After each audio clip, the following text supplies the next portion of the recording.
মাছের মাথা দিয়ে বাঁধাকপি করবো ঘন্ট। রুই মাছটাকে মাথাটাকে হলুদ লবণ মাখিয়ে রেখেছি, কড়াই তেল দিয়েছি,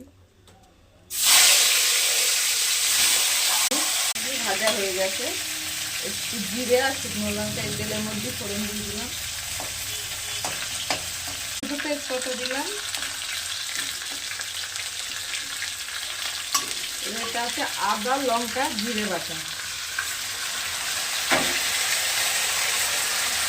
একটু টমেটো কুচো দিলাম, জল দিলাম, বাটিটা ধুয়ে হলুদ দিলাম, একটু চিনি দিলাম, তারপরে কচিয়ে নেব। মশলা আছে বেটে দেব।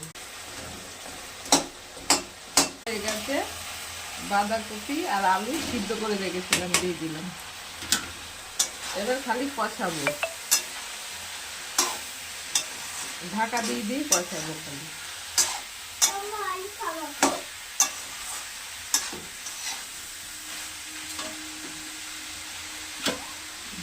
ঢাকা দিয়ে দিলাম,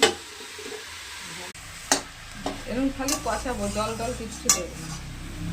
মশলাটা বেটে রেখেছিলাম দিয়ে দিলাম।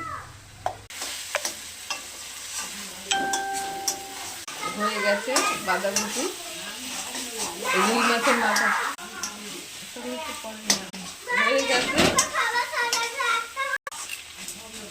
রুই মাছের মাথা দিয়ে বাঁধাকপির ঘন্ট হয়ে গেছে, নামিয়ে দেবো।